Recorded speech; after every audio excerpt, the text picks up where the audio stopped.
all that we have invented, the symbols in a church, the rituals, they're all put there by thought. Thought has invented these things. Invented the Savior, invented the temples in India and the contents of the temples. Thought has invented all these things called sacred. You can't deny that. So thought in itself is not sacred. And when thought invents God, God is not sacred. So, what is sacred? That can only be understood or happen when there is complete freedom from fear, from sorrow, and when there is this sense of love and compassion with its own intelligence. Then, when the mind is utterly still, that which is sacred can take place.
It was a late summer afternoon.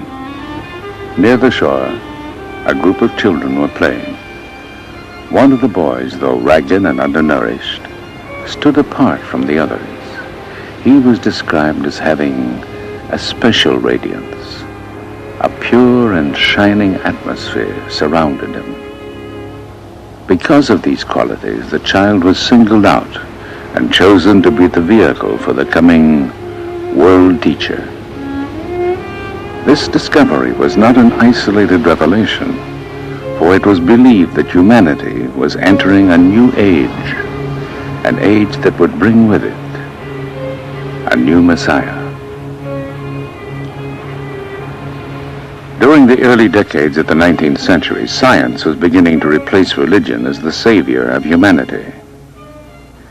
As the monolithic church splintered, new organizations emerged, offering a balance between science and religion.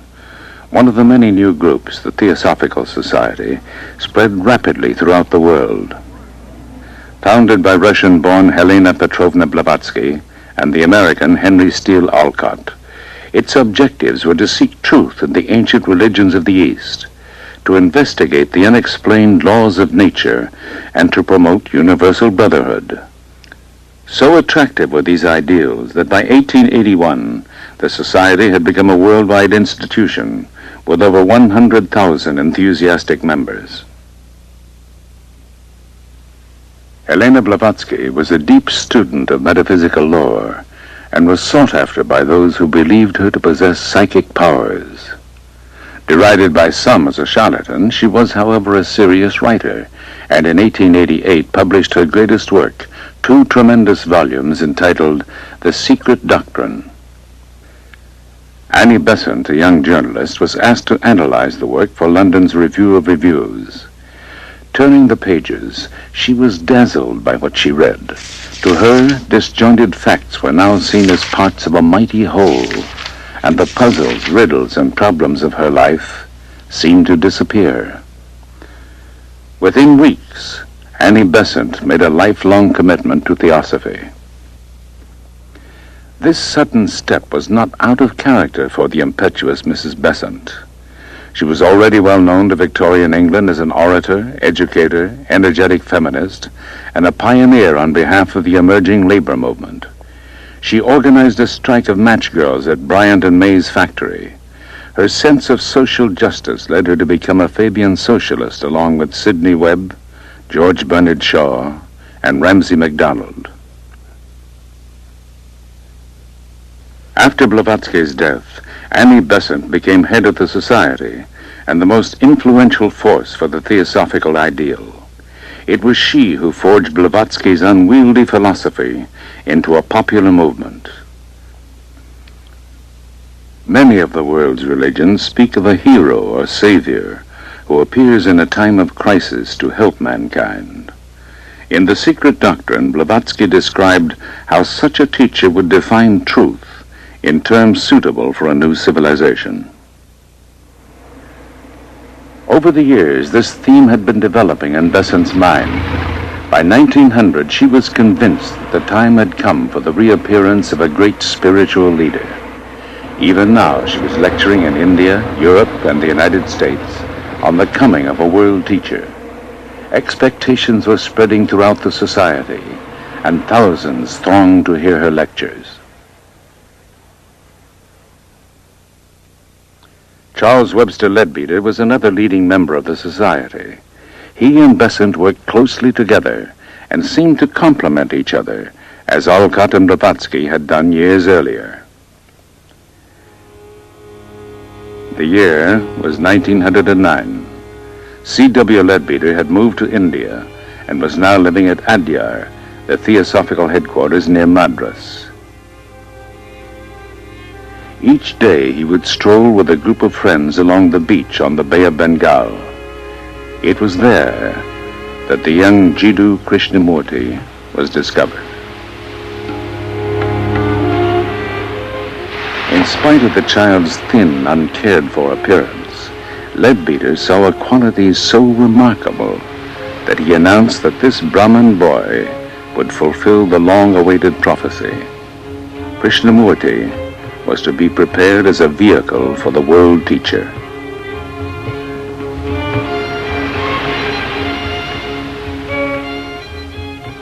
The child's mother, Sanjivama, had died some years earlier, and the 14-year-old boy had come to live with his father and 3 brothers just outside the society's compound.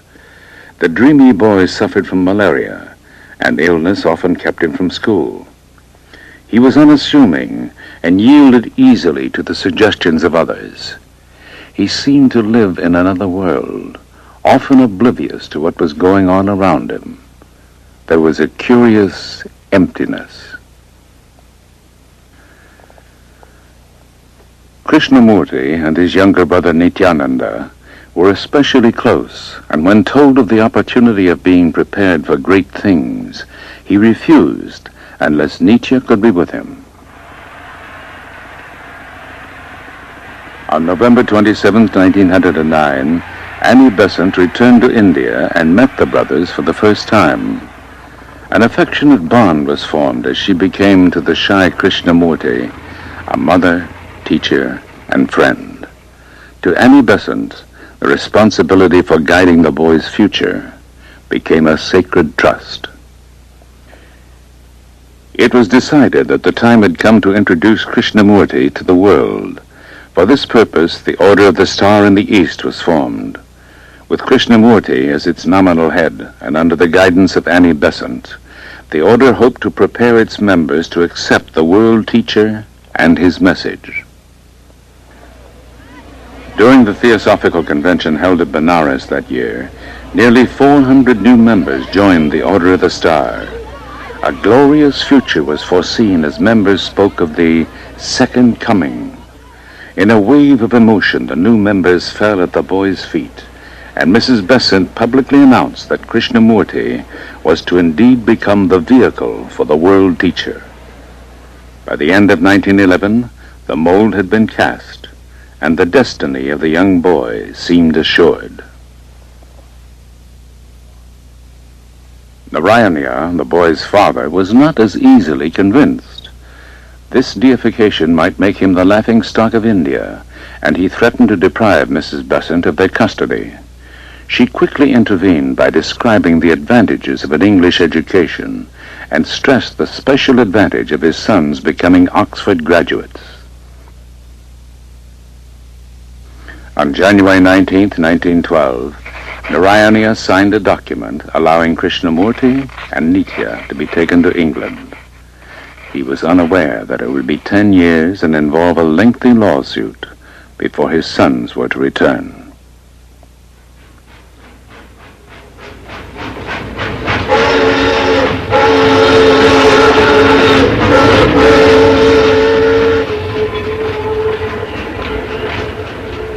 In England, news of their arrival spread quickly, and a large crowd was on hand to greet the party at Charing Cross Station.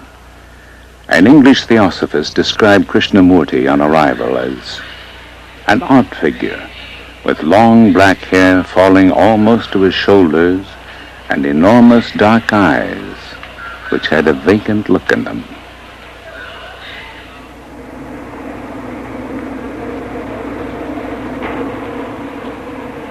When I went to Europe for the first time, I lived among people who were wealthy and well-educated, who held positions of social authority.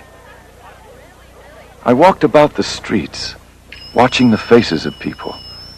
I went to theaters. I saw how people amused themselves trying to forget their unhappiness. I saw people with political, social, or religious power. I watched the amusements of the young people. I saw people who desired to serve, going into those quarters where the poor and degraded lived. They desired to help, but were themselves helpless. How can you cure another of disease if you are yourself a victim of that disease? I questioned everything because I wanted to find out for myself. Annie Besant gave 3 stirring lectures at the Queen's Hall in London. The movement was gathering force. When she returned to India, the boy's education began under a series of tutors. The young man was constantly surrounded by teachers and attentive followers. Never allowed to be alone, he longed for a more normal life. He grew dissatisfied and lost all interest in the role he was being prepared for. In the summer of 1914, England plunged into the Great War. Communications collapsed and the boy's seclusion intensified. Krishnamurti became more and more restless. Annie Besant wrote and reminded him, as she often did, that his happiness would lie only in the work ahead. Though he felt a deep love and loyalty for Mrs. Besant, inwardly, a quiet revolution was unfolding. I have long been in revolt from all things, from the authority of others, from the instruction of others, from the knowledge of others. I would not accept anything as truth until I found the truth for myself. I never opposed the ideas of others, but I would not accept their authority or their theory of life. Until I was in that state of revolt, until I became dissatisfied with everything, with every creed, with every dogma and belief, I was not able to find the truth.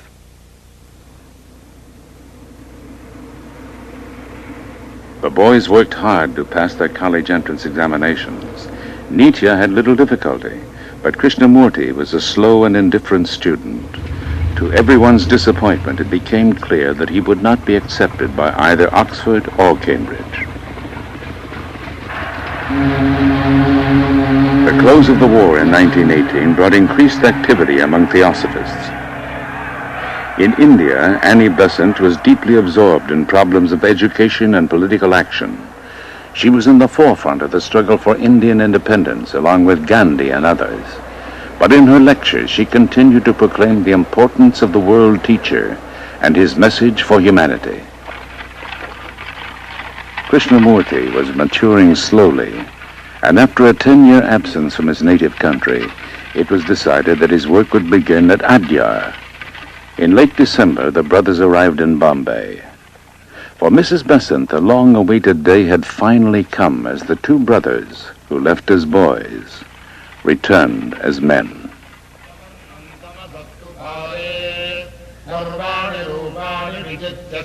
When I came to India, I saw that the people there were deluding themselves equally, carrying on the same old traditions, treating women cruelly.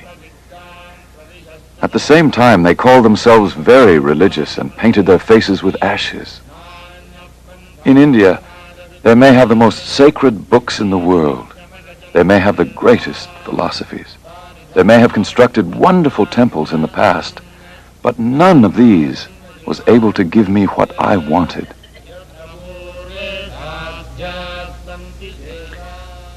As head of the Order of the Star, the shy young man plunged into his work.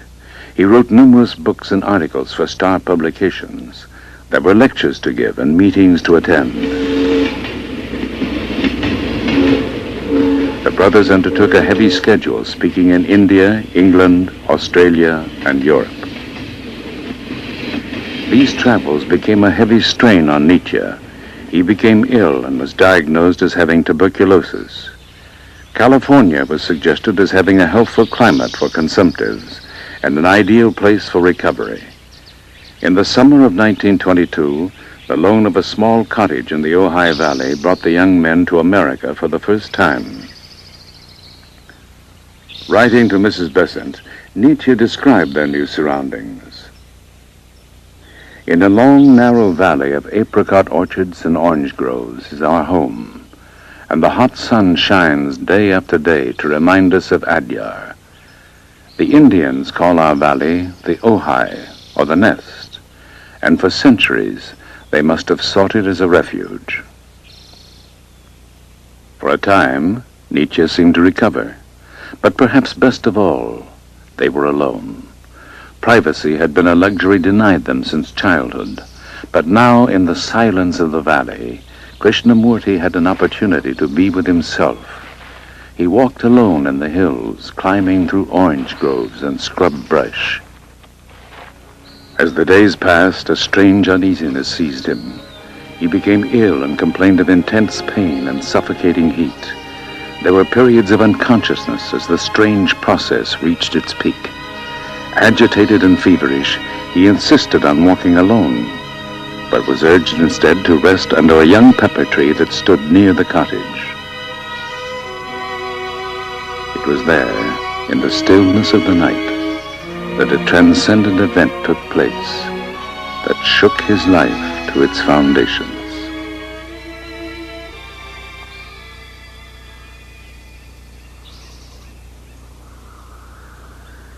I could feel the wind passing through the trees and the little ant on the blade of grass.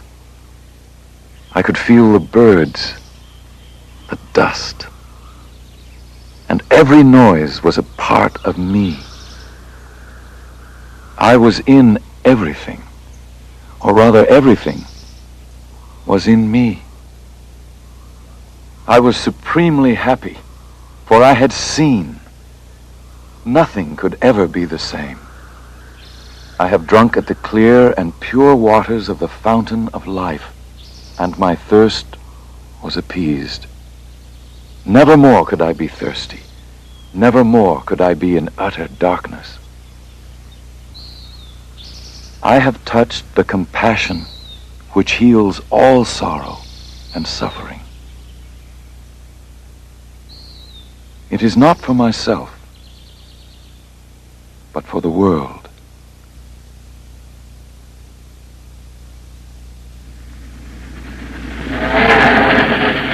To describe his new perceptions, Krishnamurti embarked on a worldwide speaking tour. The change was unmistakable.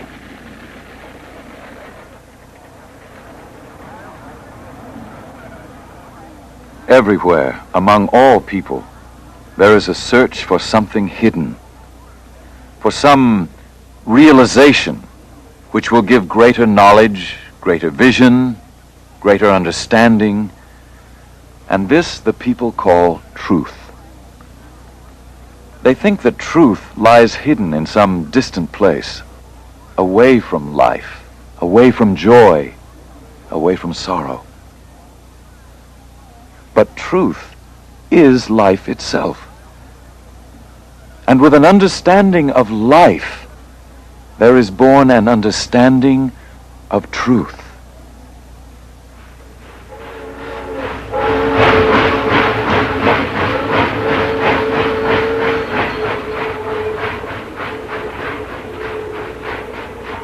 While traveling, a sudden hemorrhage brought back fears for Nietzsche's health. He was weak in high fever and racked with coughing. It was decided that the brothers should again return to the dry climate of the Ojai Valley. Once in California, Nietzsche seemed to improve, and when Mrs. Besant cabled asking that Krishnamurti come to India for Theosophy's Jubilee Convention, he reluctantly agreed. The bond between the brothers had grown stronger than ever. There was unquestioning faith that Nietzsche was essential to the work ahead, and because of this, his life would be spared. While en route, a cable arrived saying that Nietzsche had influenza. A later wire read, "Flu rather more serious. Pray for me." On the 13th of November, as the ship entered the Suez Canal, a telegram arrived announcing Nietzsche's death.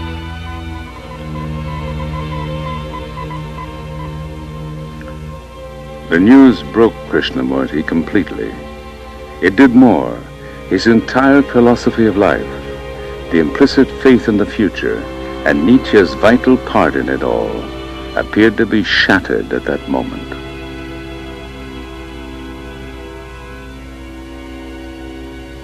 An old dream is dead, and a new one is being born.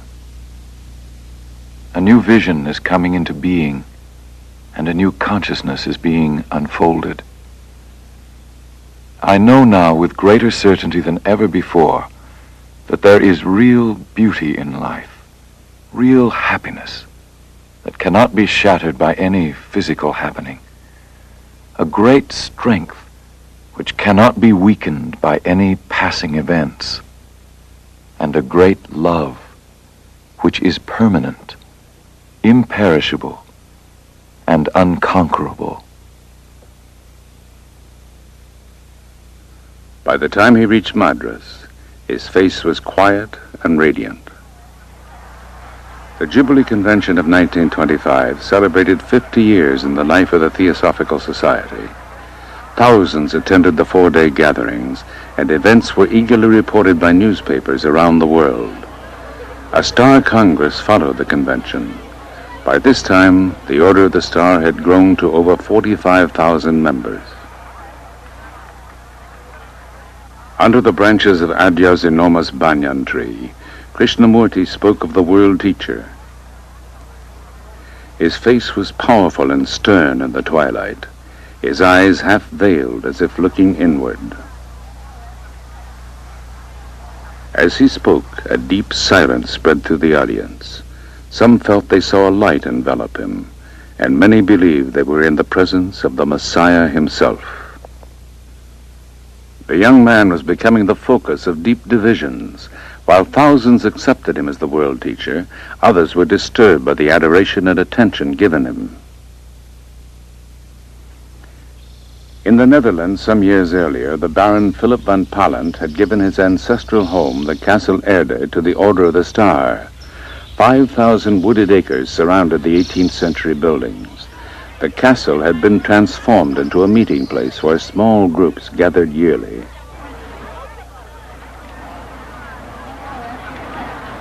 The change that was taking place in Krishnamurti was to intensify the following week at the Omen Star Camp of 1926. Close to the Castle Erde, the Omen camp attracted over 2,000 people of every nationality. There were huge tents for meetings and for meals. Lectures were given, and every evening Krishnamurti lit a bonfire and spoke to the gathering.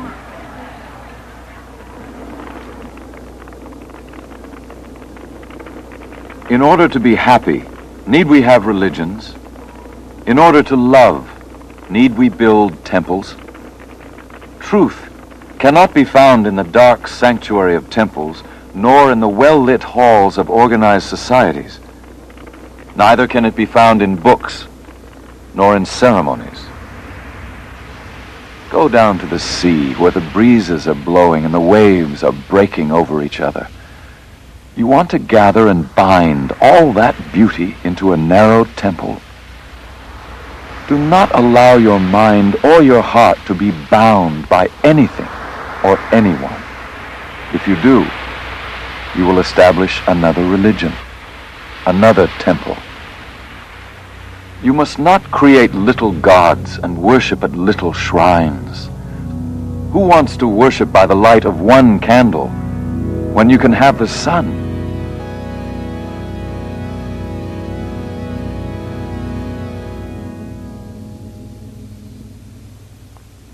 It was increasingly difficult to reconcile Krishnamurti's vision of truth with the forms and structures not only of theosophy, but all organized religions.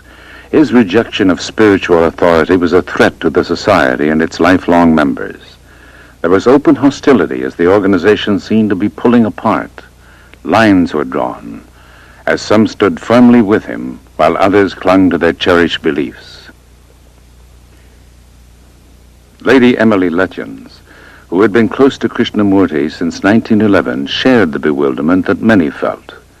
How strange it seems, she said, that for 17 years we have expected a world teacher, and now when he speaks we are hurt or angry. He is making us do our own work, and that is the last thing we expected of him.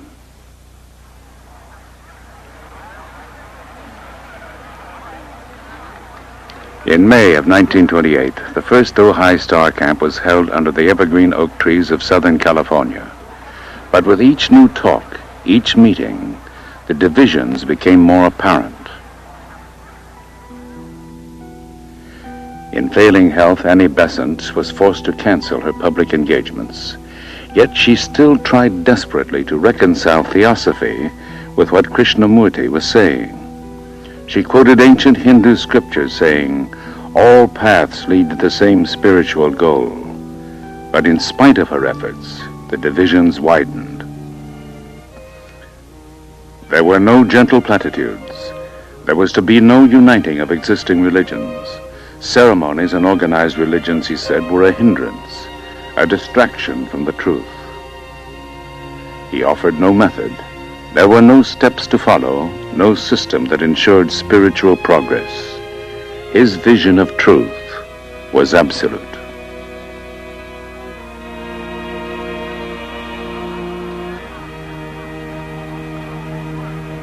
In the Netherlands on August 3rd, 1929, at the Oman Gathering, in the presence of Mrs. Besant and over 3,000 Star members, Krishnamurti dissolved the Order of the Star, freeing himself from all claims made for him.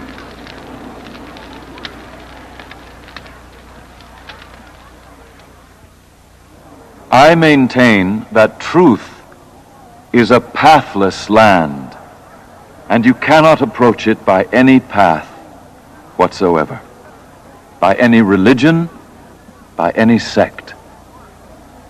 That is my point of view, and I adhere to that absolutely and unconditionally.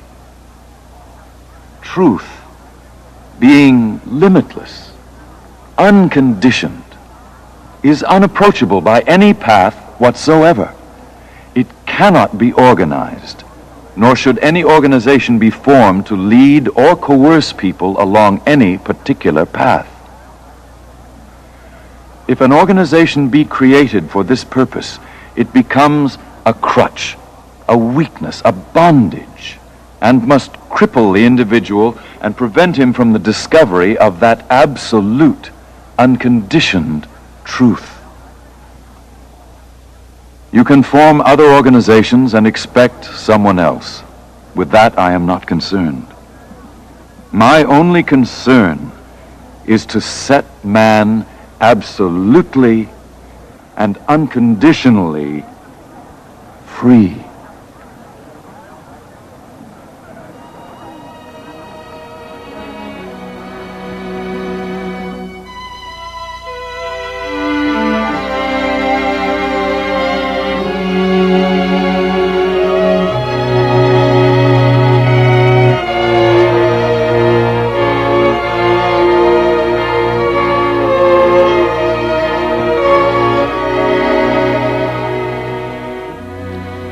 All religions have always said there is only our path, our savior, our system, our belief, our rituals, and only through those we will find salvation. This has been the constant song of all religions.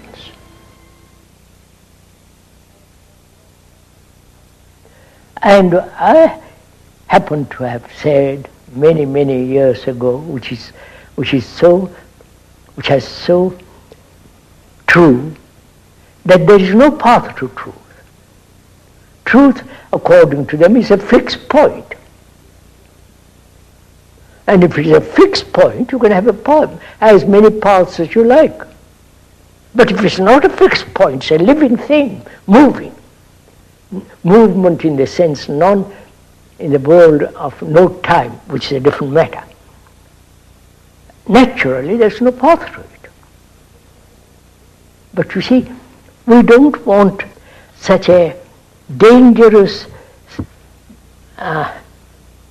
outlook. We want everything fixed. We want every object to be final.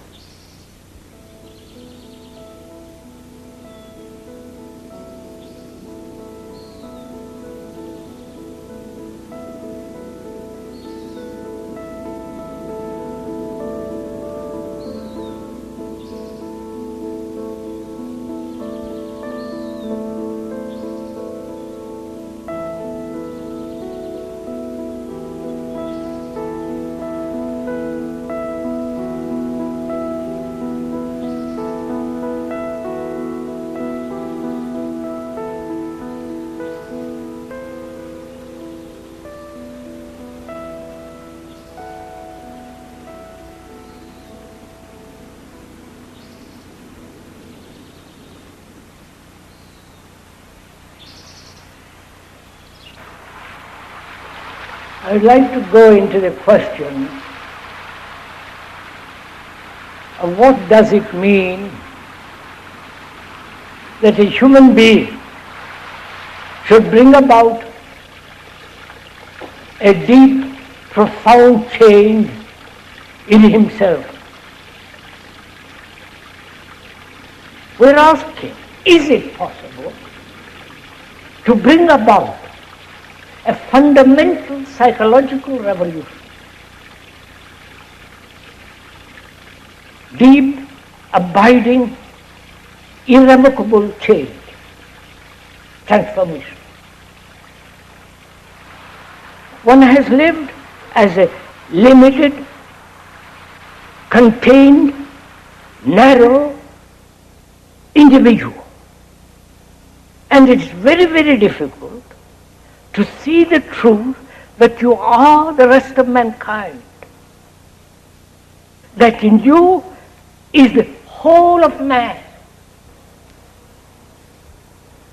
That is, you as a human being is part of the world. You are the world. Not an idea, not something that's intellectually has been put together by reason and you say, yes, quite right.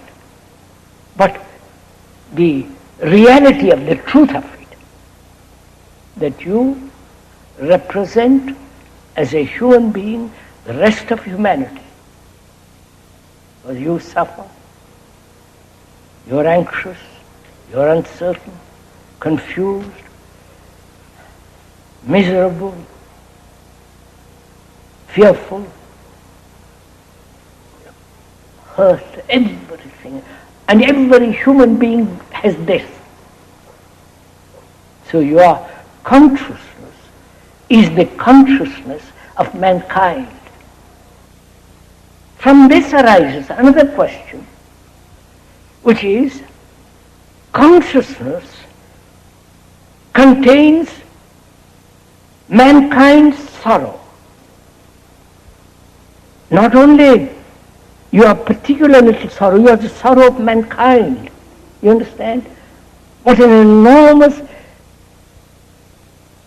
perception that is. If you see it.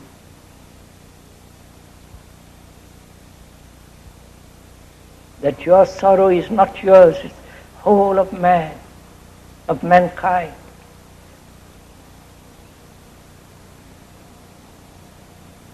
Then you don't cry.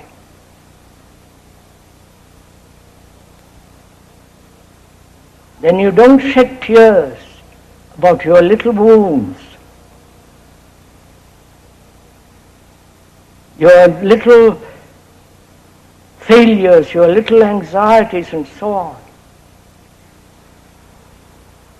Now, is this possible for sorrow to end? If there is the ending of sorrow in one human being, who is the representative of all humanity, that ending affects the whole of consciousness of man. Don't accept what we are talking about. Find out, test it. That means you have to be free to observe.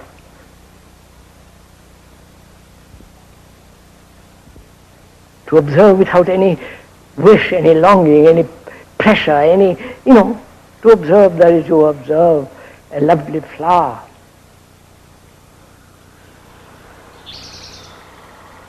I wonder why human beings throughout the world don't see this simple fact that you cannot possibly have peace on earth if you are nationalistically divided.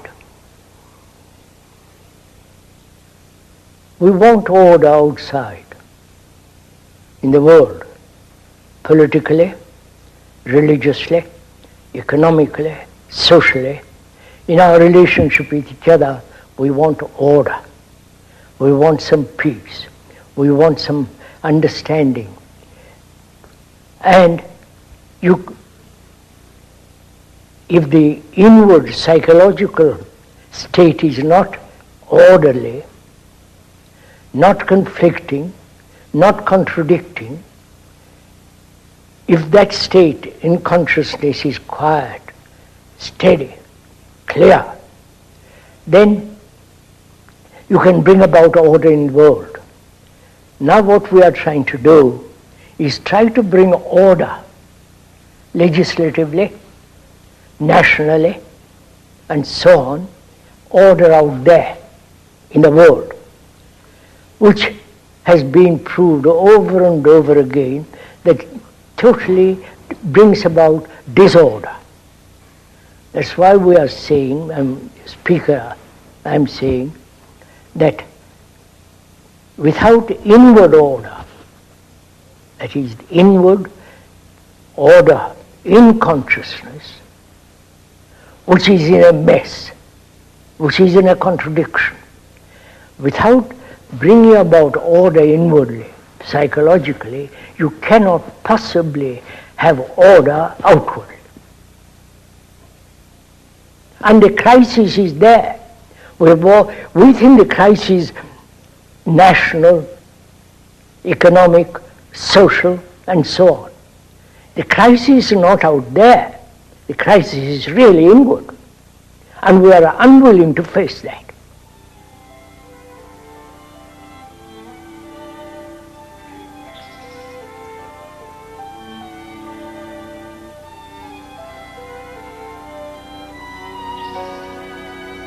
We want to get X all by itself. What can we do next? Just thinking of your algebra. What kind of tools could we use?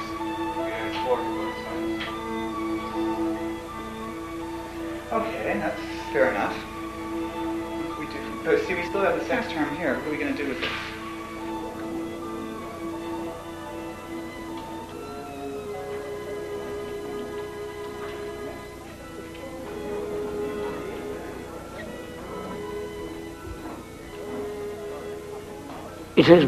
It is our education, way of living and tradition and so on, that something can be given to somebody else. Jesus can give you salvation. Or a guru can save you. Or your wife can help you.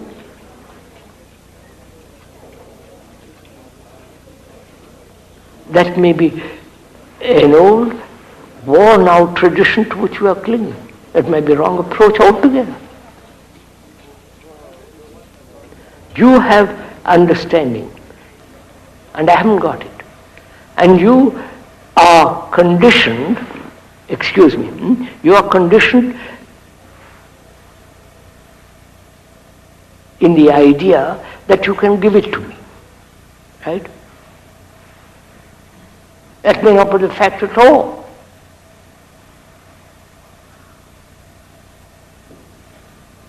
Psychologically, inwardly, do you depend on somebody? Say, please help me to be free of my arrogance.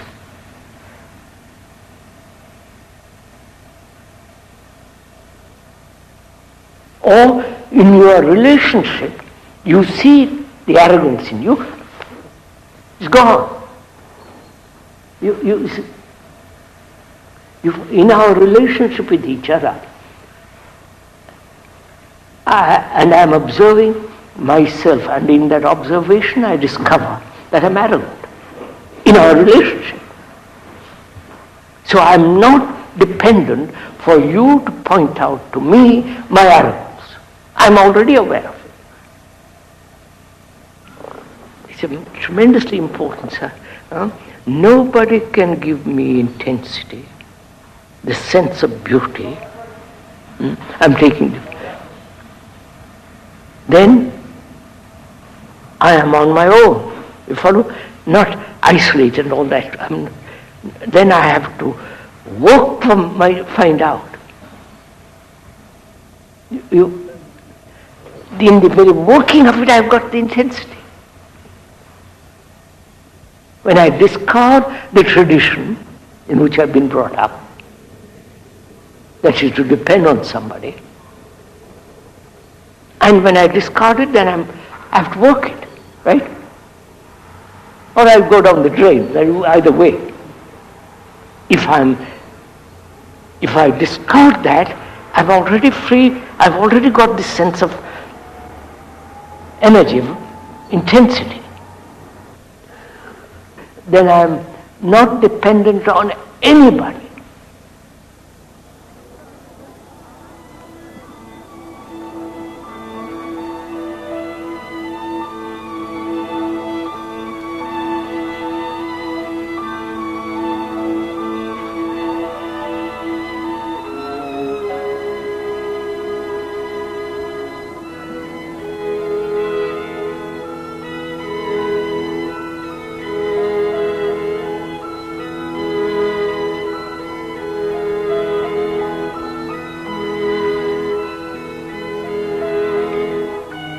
Can I observe myself through relationship? Can I know myself fundamentally, basically, all the reactions, all the nuances, the subtleties of myself in relationship? Now, one's relationship with another is based on memory. Right? Would you accept it? On the various images, pictures, conclusions I have drawn about you and you have drawn about me. The various images that I have about you, wife, husband, girl, or boy, or friend, and so on. So there is always image making. right? This is simple, this is normal, this is actually goes on. When one is married or lives with a girl or a boy, every incident, every word, every action creates an image. No? Are we clear on this point? Don't agree with me, please. I'm not trying to persuade you to anything. But actually you can see it for yourself. A word is registered. If it is pleasant, you purr. It's nice. If it is unpleasant, you immediately shrink from it. And that creates an image. The pleasure creates an image. The shrinking, the withdrawal creates an image. So our actual relationship with each other is based on various subtle forms of pictures, images, and conclusions. So when there is an image like that, she has and you have, then in there is division. And then the whole conflict begins. Right? Where there is division between two images, there must be conflict. Right? The Jew and the Arab, the Hindu, the Muslim, the Christian, the communist, is the same phenomena. It's a basic law that where there is division between people, there must be conflict. The man may say to the woman, or the woman may say to the man, I love you, but basically they are not related at all. Then the factor arises, can all this image-making tradition, desire, all that end without a single conflict? You understand my question? Are you interested in this?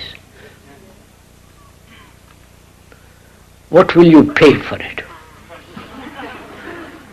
That's all you can do. By paying something you think you'll get it.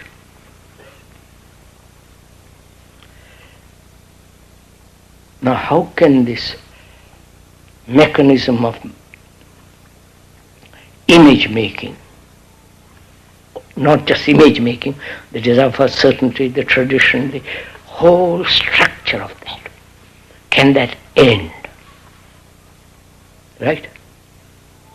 Are you asking that question?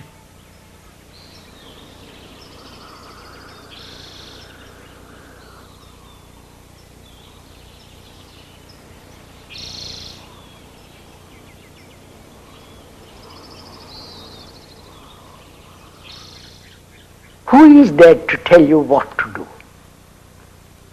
See, when we are children, the parents tell you what to do. That same mentality is cultivated right through life. In school you are told what to do, in college you are told what to do, in university, right through life, somebody tells you this is right, this is wrong, this should be done, that should not be done. Which means what? There is no self-investigation. There is no saying, I am really the rest of mankind, but you are. Because every human being right through the world goes through a great deal of suffering, great deal of pain, great deal of anxiety, uncertain, confused, insecure, like you, like the rest of the world. We don't accept that.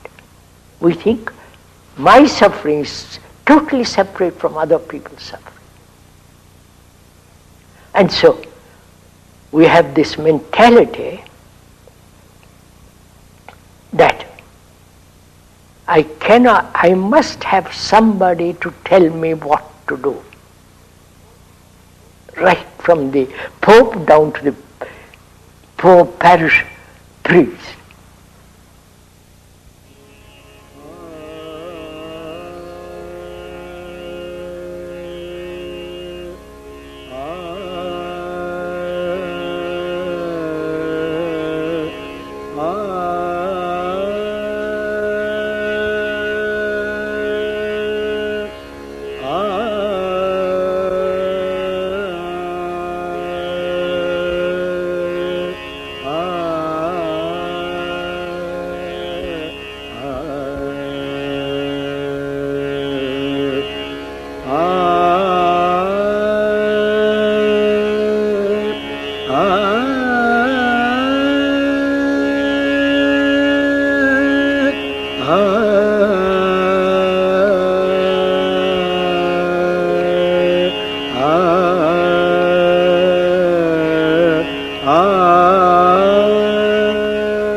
Really, one should ask a question, why human beings, though they have extraordinary knowledge, and yet nobody is willing to change?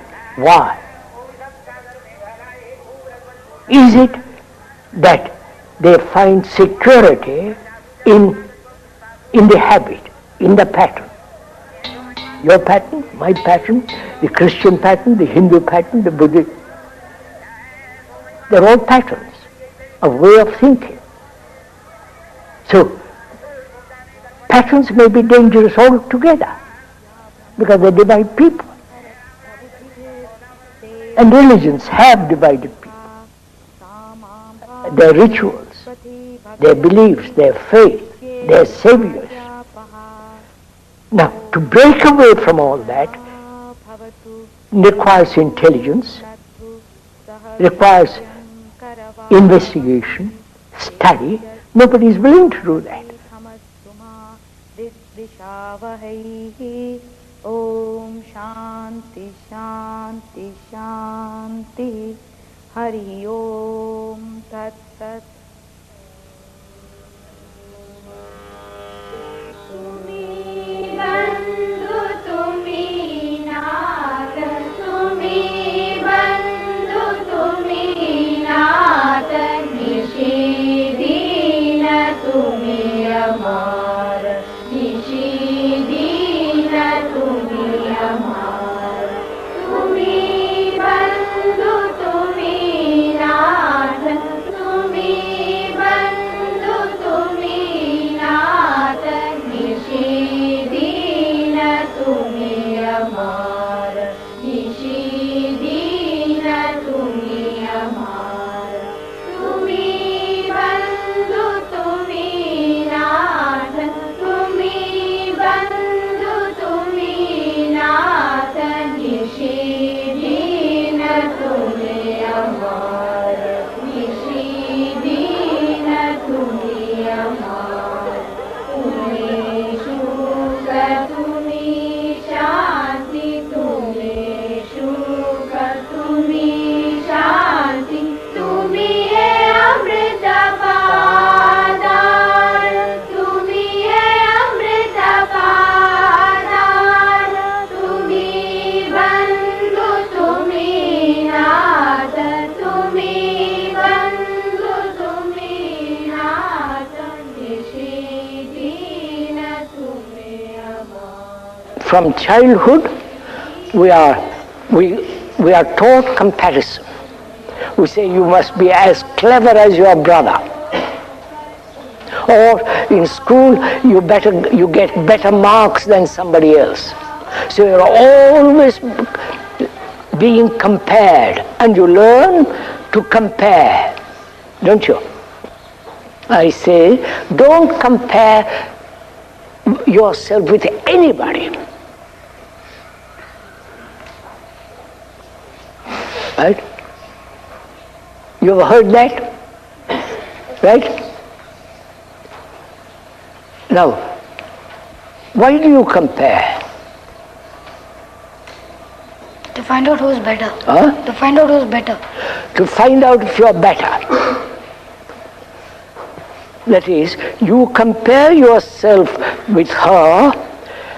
She is much more intelligent, more bright, more clever, and so in comparing yourself with her, you become dull. Huh? Yes. Huh? But if you don't compare, are you dull? No, you just listen carefully. In examinations, in schools, all through life they're comparing. Tell your teacher, don't compare.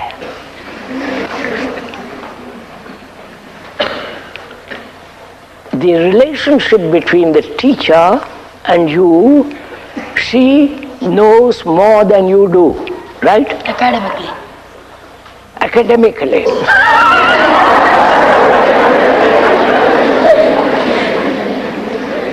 By Jove. You're pretty bad. Academically, you know more than he does. Now, she's teaching you about biology. And she's giving you marks, right? And gradually helping you to pass that examination. Now, can she teach you without the idea of examination? How do you test yourself, sir? What? Without examination. Yes, sir, without examination. How do you test yourself without examination? You mean the examination is going to tell you how you have learned?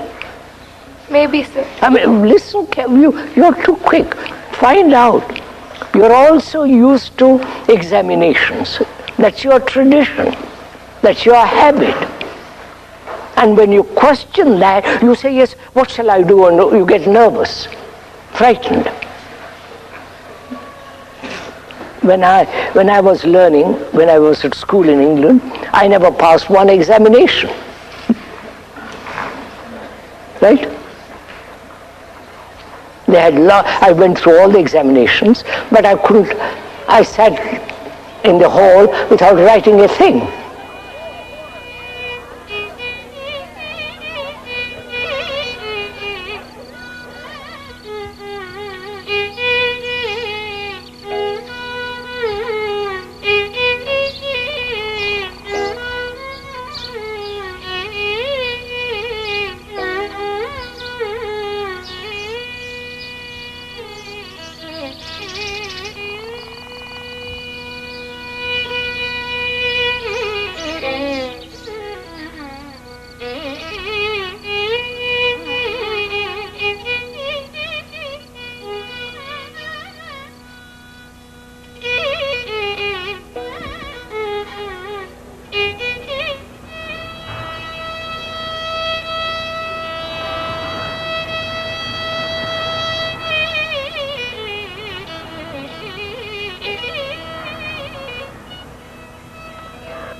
Are you interested in all this?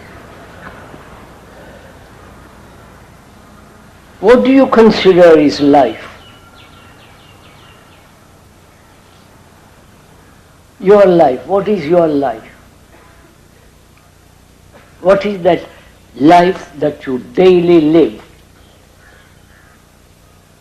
Dependence, attachment, pain, annoyance, anger, irritation, sorrow.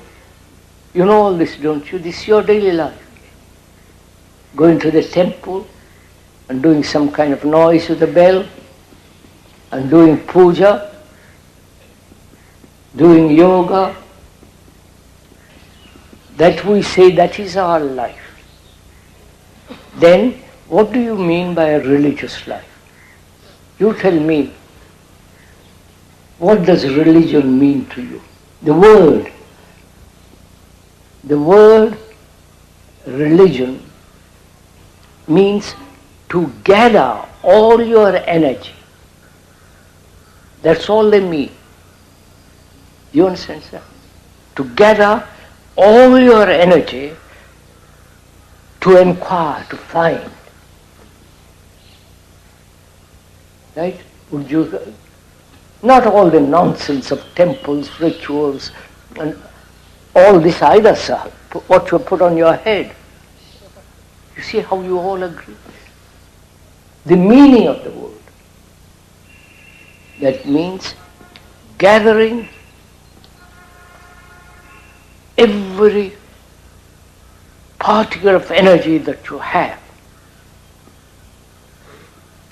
to inquire into what is truth and what is reality, to inquire into what is meditation, to inquire into why human beings live the way we are living, to inquire if there is an end to sorrow, to inquire into what is love,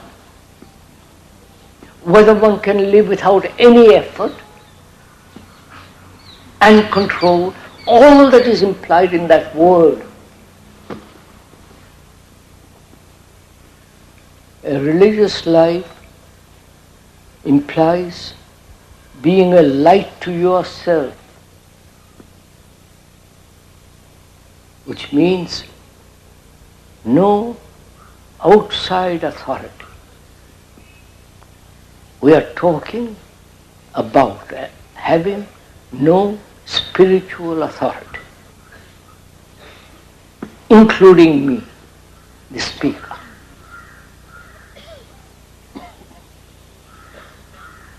Have you any authority? Spiritual authority?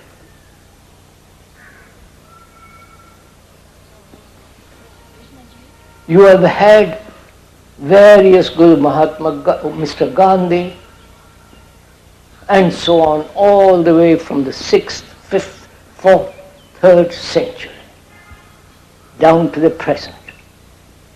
And where are you, having been led for these thousands of years? Where are you? Or you want to be still led?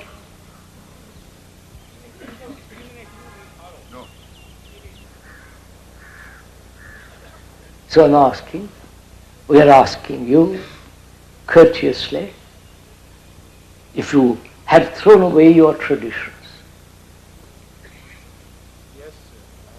Traditions being nationality, your caste, your beliefs, your rituals, going to the temples, all that. Have you thrown it away? No? No. Then how can you find out what a religious life is when you are blind?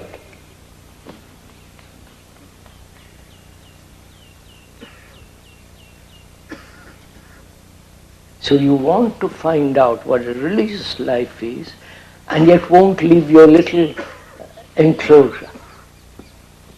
Right? You are tied to your tradition, and you want to inquire into something that demands a mind that is capable, a heart that can really love. Without that, freeing yourself from your tradition, your culture, your belief, how can you find out anything? You can repeat what the Gita said, or the Upanishads, or some other book. What value has it? I was told the other day, some of the gurus now give lectures or talks on Gita. Is that right? Yes. And there are hundreds and thousands go and listen to it. What value has it? What are we all playing at, sirs?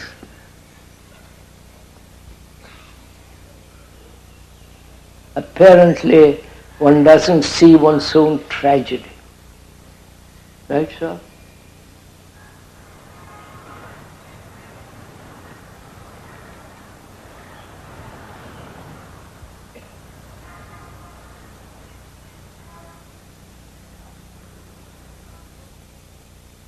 Psychologically, why should I accept what somebody else says?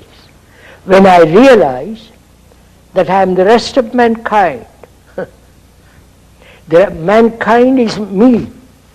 The me is the history of mankind, the book of mankind. If I know how to read it, I don't depend on anybody. So, can I, without distortion, without prejudice, without choice, be aware of the content of this book, which is me. To read it very carefully, never distorting it, requires a great deal of attention, great deal of energy, intensity, immediacy. And we are not willing to do all that because we think that's too tiresome. Tell me quickly what to do and I will do it, or I may not do it. Generally, I may not do it. And I personally think that this psychological guidance by another, whether it is the religious guidance or the the guidance of the psychologists, is totally wrong as far as because then you're making humanity into children who have to be guided, told, encouraged. Grown-up human beings after 5 or 10 million years.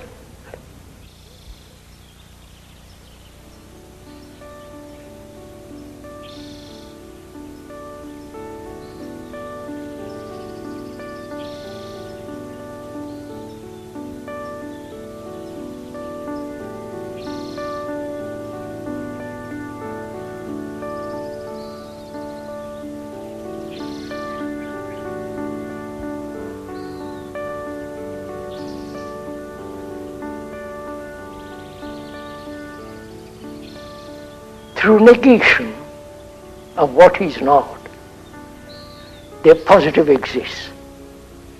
That is, love is not desire. Love is not pleasure. Love is not a remembrance. It is as strong as death, as vital as life. Now, love is not jealousy. Now, can one be free of jealousy? Where there is love, there is no ambition. Where there is love, there is no authority. Where there is love, there is no possession, attachment. Now, if you intelligently observe logically that is not, and you put it out of your psychological system, then the other flowers.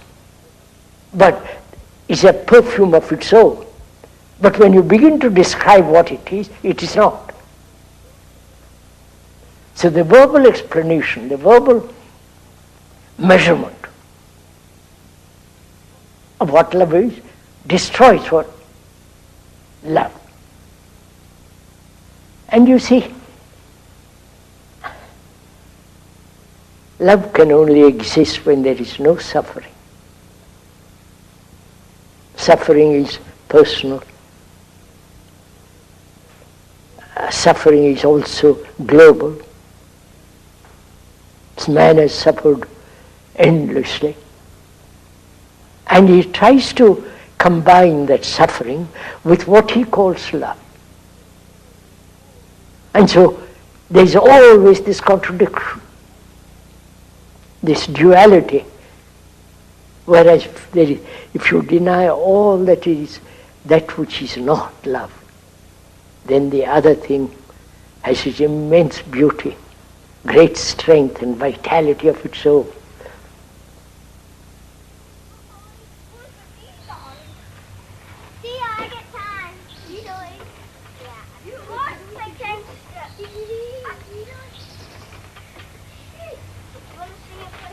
Now, why do we have to learn mathematics, or why do we have to learn science? Because part of mathematics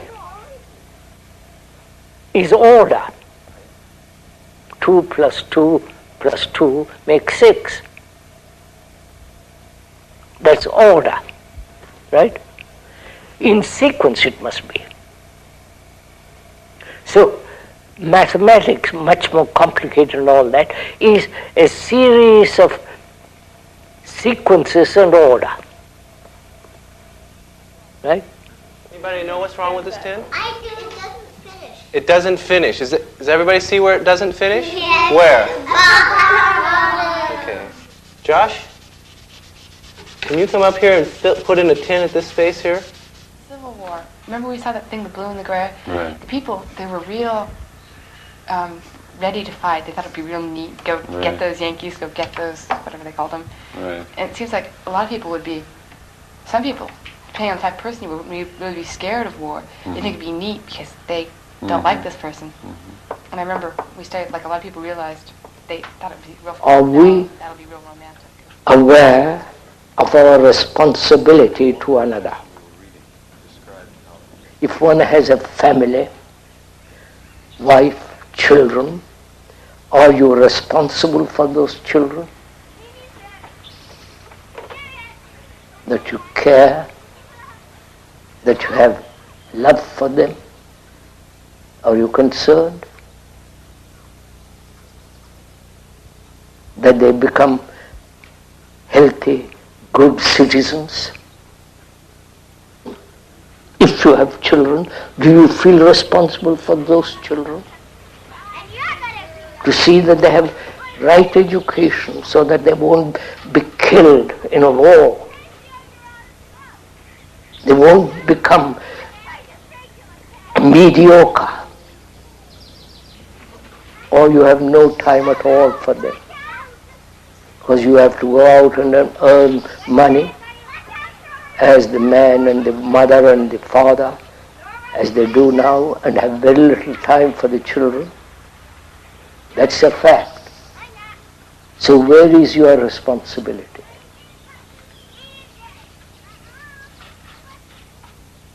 The family is breaking up in this country, right? Divorce, after 2 or 3 years of sexual relationship with a man or with a boy or a girl, it breaks up. Another relationship is formed. Children may be born out of it, but there is a divorce. So gradually, this word responsibility is losing altogether its meaning.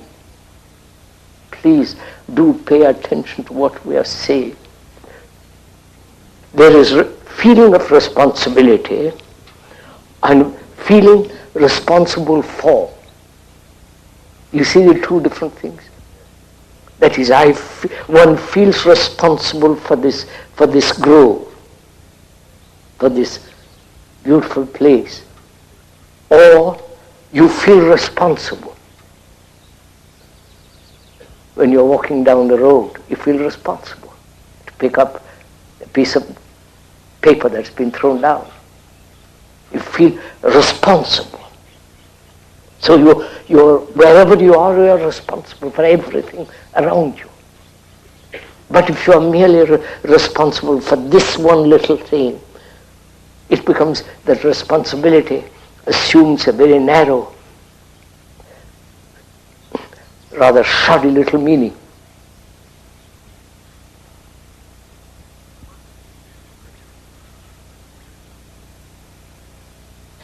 Well, you're not interested in this.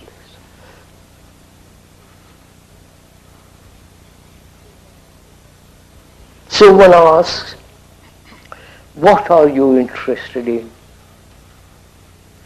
I think that's a legitimate question.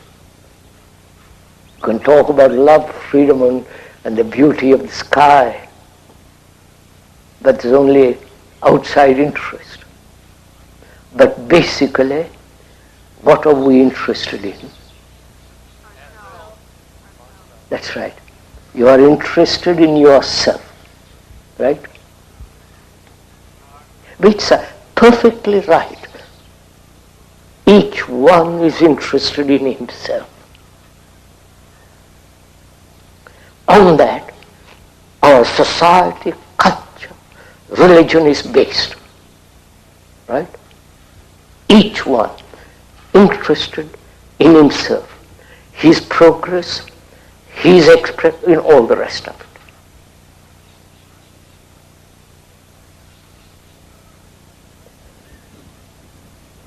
Do you, as a human being, realize that we are all one, basically? Not as an idea, but as a fact. Because when you go to India, you see the misery, the confusion, the anxiety, the despair of people running to their petty little gods whom they have created. You come to Europe, it's exactly the same thing. They have got their Jesus, their Christ, they run, you follow? You come here, it's exactly the same. You understand, sir? First, to realize, not verbally, but in your heart, in your blood, in your whole thinking, that human beings right through the world go through the same agonies that one goes through. The loneliness, the despair, the depressions, the extraordinary uncertainty, insecurity, whether they live 10,000 miles away or 2,000 miles or here. They're all psychologically bound together. If one realizes that profoundly in your guts, in your blood, in your heart, in your mind, then you are responsible.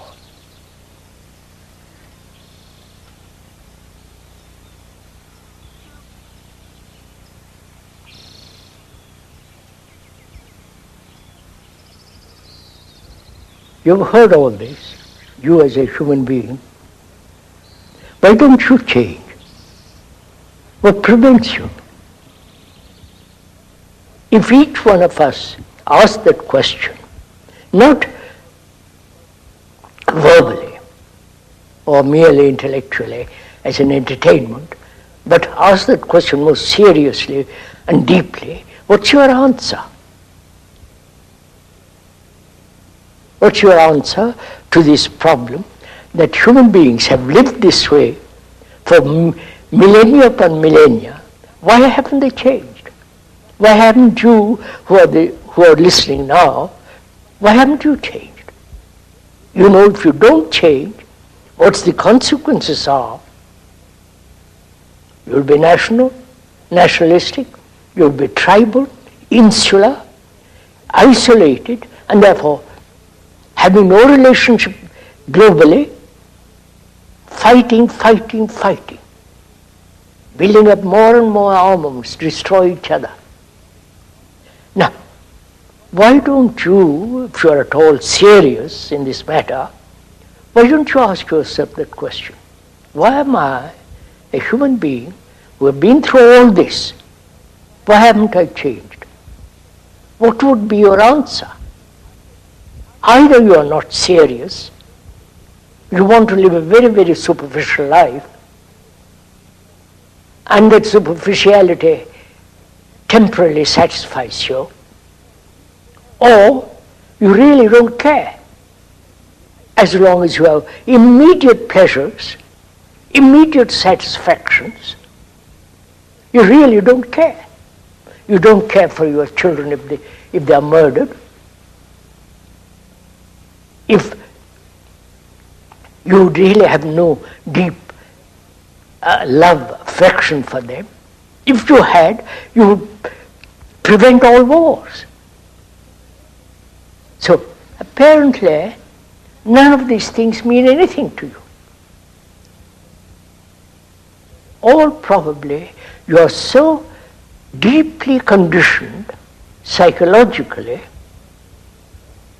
Of course, we are biologically conditioned, that's a different matter altogether. But psychologically conditioned. And one is not aware of it. And you can, unless that there is freedom from that conditioning, you will go on this way. After all, life is one. One global unitary movement. So, in the same way, our consciousness is common to all mankind. Now, if I radically change, surely it affects the rest of the consciousness of man. Now, why don't you change?